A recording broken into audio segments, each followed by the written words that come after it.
So what the rolling blackout means is, yes, you might have to sacrifice a name brand product that you love so dearly and you have always consumed and you feel like you always want to consume.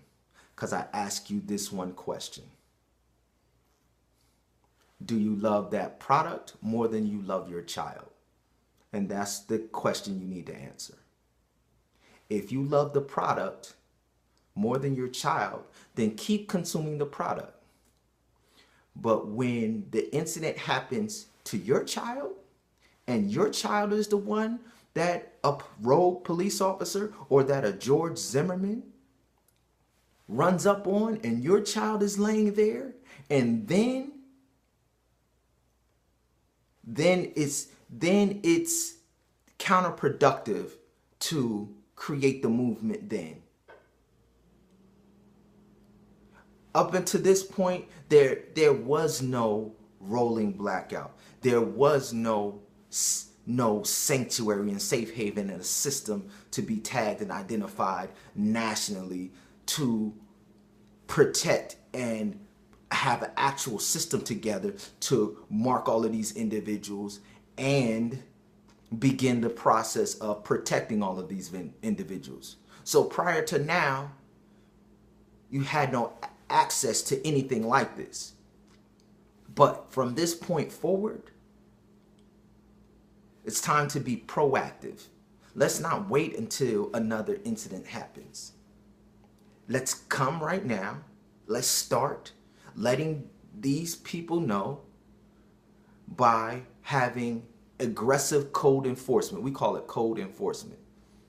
And we're looking for each and every individual under the sound of my voice who agrees and knows that there is a problem to become a code enforcement officer.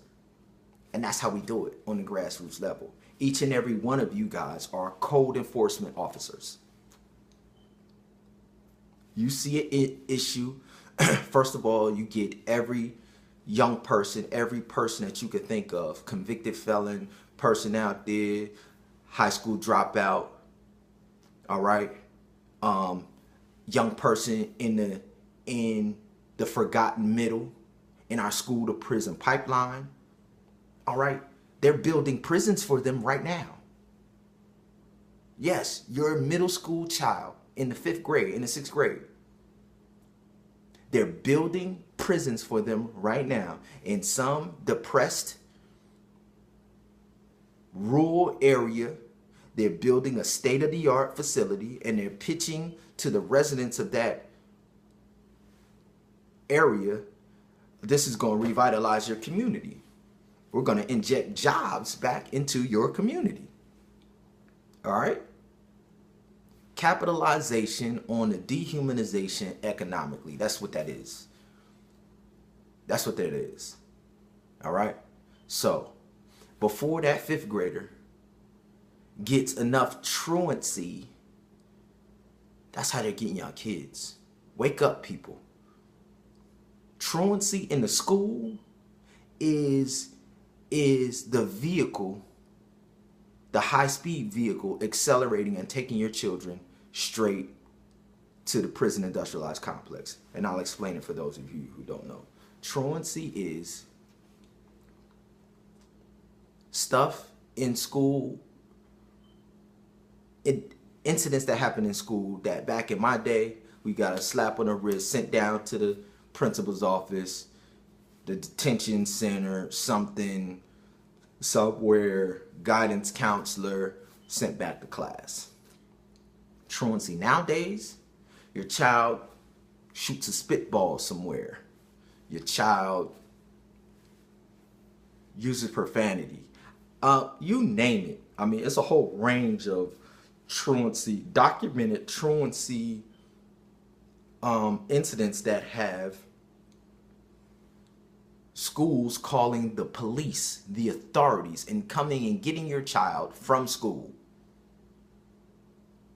Anytime that a school is calling the authorities on children, that's the pipeline that has been created. On your watch, under your watchful care, it's in place. So now, your child gets into an altercation, they're not going to the principal. They're going down, and the police officer going to take them to juvenile detention. All right? And then you're going to end up in truancy court with a ticket that you must pay. Now, mind you, attendance. Attendance is the biggest violation in the whole school to prison pipeline because they're using attendance. Young people who are late and tardy and absent, right? They give them a truancy ticket that they have to go and see a judge and appear before the judge. And come on, let's be honest, most of our young people who are falling victim to this are in poor, low-income families. Mom can't even keep the lights on. She can't even put food on the table. Dad is struggling trying to put clothes on the back and educate the kids. And then you give us a ticket for attendance? And if the ticket's not paid, then the child has to spend time in jail? That's what's happening. Just look to Texas. It's happening right now. All right? So what we're saying is all of these things are in place